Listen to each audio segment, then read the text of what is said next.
নমস্কার বন্ধুরা, কাকলি রান্নাঘর উইথ ভিলেজ ফুডে সবাইকে স্বাগত জানিয়ে আজকে আমি আপনাদের সাথে শেয়ার করব ম্যাঙ্গো বরফি। গরমে পাকা আমের সিজনে এরকম একটা ম্যাঙ্গো বরফি থাকলে আর কিছুই লাগবে না। বাচ্চা থেকে বড় প্রত্যেকেই পছন্দ করবে, আর বানিয়ে নেওয়া ভীষণই সহজ। কয়েকটা উপকরণে আপনারা ঝটপট বানিয়ে নিতে পারবেন। তো আজকের রেসিপিটা আপনারা প্লিজ প্রথম থেকে শেষ পর্যন্ত দেখতে থাকুন, আশা করছি খুবই ভালো লাগবে। আর যে সকল বন্ধুরা এখনও পর্যন্ত নতুন, তারা যদি ইউটিউব থেকে দেখেন তাহলে চ্যানেলটিকে সাবস্ক্রাইব এবং ফেসবুক পেজ থেকে দেখলে পেজটাকে ফলো করে আমার পাশে থাকবেন। তাহলে এখন রান্নাঘরে চলে যাব আর আজকে রেসিপিটা শুরু করে ফেলবো। ম্যাঙ্গো বরফি বানাবো বলে আমি দুটো বড় সাইজের পাকা আম নিয়েছি। তো আমের গায়ের খোসাটাকে ছাড়িয়ে নেব, নিয়ে আমের পাল্পটাকে বের করে নেব।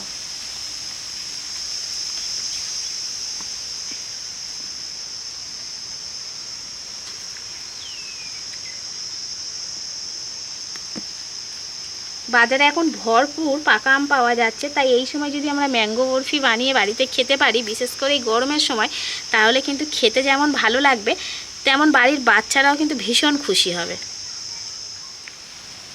আমের বীজটাকে বাদ দিয়ে পুরো আমটাকে আমি ছোট ছোট করে কেটে নেব।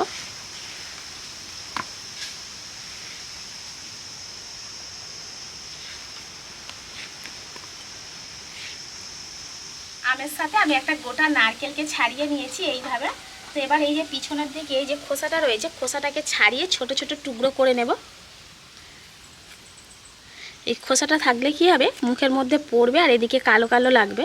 সেজন্য যতটা পারি খোসাটাকে ছাড়িয়ে নিয়ে ছোট ছোট টুকরো করে নেব, কারণ আমের সাথে আমি কিন্তু মিক্সিতে পেস্ট করে নেব।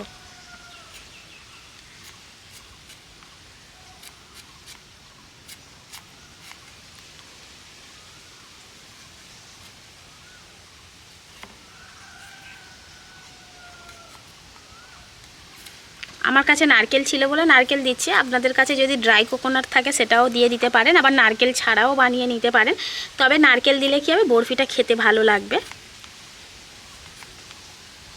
এবার আমি একটা মিক্সির জার নিয়েছি। এবার ওই জারের মধ্যে আমি কেটে রাখা আম আর নারকেলটা দিয়ে দেব।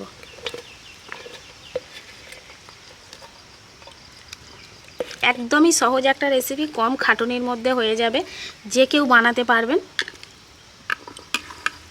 পুরোটা দিয়ে দিলাম। এবার ওর মধ্যে আমি দিয়ে দেব চিনি। তো চিনিটা আমি 1 বাটি নিয়েছি।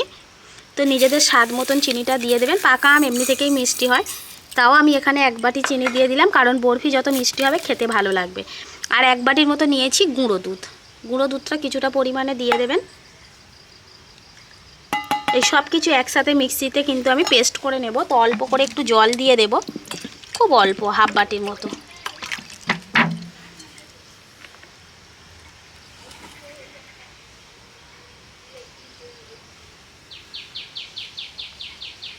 এবার ঢাকা লাগিয়ে দিচ্ছি, দিয়েই কিন্তু আমি মিক্সিতে পেস্ট করে নিয়ে আসবো।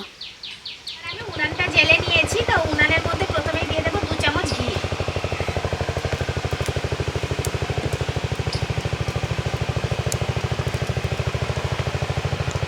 ঘিটাকে কড়ার গায়ে ভালো করে লাগিয়ে নেব।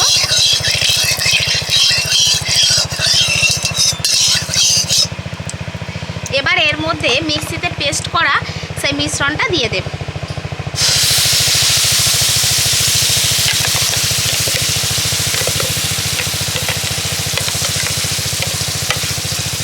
এবার আমি এইভাবে নাড়তে থাকবো, নেড়ে নেড়ে একেবারে কিন্তু শুকনো হয়ে যাবে, একদম ডোতে পরিণত হয়ে যাবে।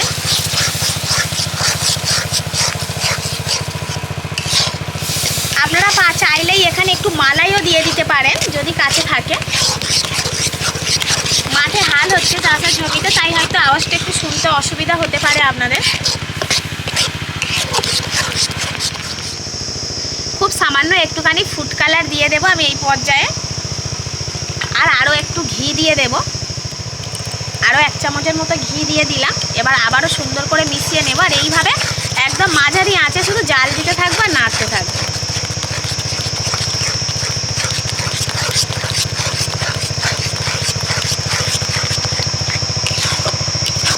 একেবারে পাকা আমের যে কালারটা, সেই কালারটা কিন্তু চলে আসবে, তাহলে কি হবে, বরফিটা দেখতে ভালো লাগবে।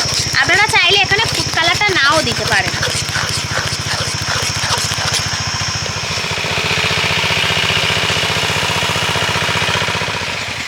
মিশ্রণটা নেড়ে নেড়ে আমি কতটা ঘন করে নিয়েছি দেখুন, এই দেখুন একদম কড়া ছেড়ে উঠে আসছে। তো ঠিক এই সময় নামিয়ে নিতে হবে। তো এবার আমি নামিয়ে নিচ্ছি। এবার একটা স্টিলের থালা নিয়ে নিয়েছি, থালার গায়ে ঘি লাগিয়ে নিয়েছি। এবার মিশ্রণটা আমি থালার মধ্যেই নামিয়ে নেব।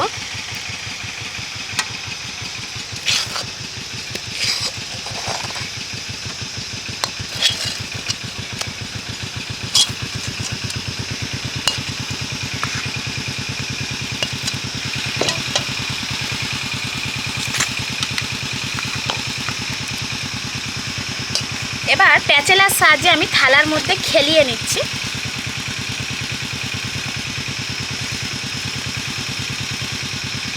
যত ঠান্ডা হবে বরফিটা কিন্তু জমতে শুরু হবে।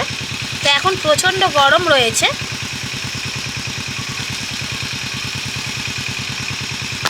এবার বরফির এই থালাটাকে নিয়ে আমি রান্নাঘরের মধ্যেই রেখে দেবো। তো এমনি নর্মাল জায়গাতে থালাটা রাখলেই হবে, মোটামুটি থালাটা যেন খুব ভালোভাবে ঠান্ডা হয়ে যায়। থালার তলা থেকে যখন দেখবেন হাতে নেওয়া যাচ্ছে একেবারেই ঠান্ডা হয়ে গেছে, তখন ভাববেন বরফিটা বসে গেছে। তো এইভাবেই আমি রেখে দিই আধ ঘন্টা 1 ঘন্টা কতক্ষণ লাগে দেখি, ঠান্ডা হয়ে গেলে তারপর আবার আপনাদের সঙ্গে ফিরে আসি। তো থালাটা কিন্তু একদমই ঠান্ডা হয়ে গেছে, তার মানে বুঝতে হবে যে আমার বরফিও জমে গেছে। এবার আমি ছুরি দিয়ে বরফিটাকে কেটে নেব। কত সুন্দরভাবে বসেছে দেখুন, এই দেখুন ওপর থেকে হাত দিচ্ছে, হাতে কিন্তু লাগছে না। এবার আমি ছোট ছোট পিস করে কেটে নেব। প্রথমে চারি সাইড থেকে একটু অল্প অল্প করে বাদ দিয়ে দেব। যার যেমন পছন্দ সেই রকম মাপ করে ছোট বড় করে এটা কেটে নেবেন।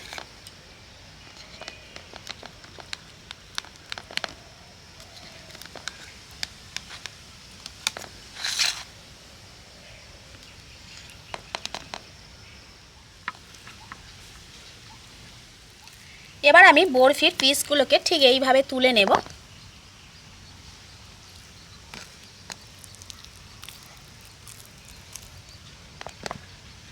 তো বরফিগুলোকে কেটে আমি তুলে নিয়েছি। এই দেখুন কতটা পারফেক্ট হয়েছে আজকের বরফিটা।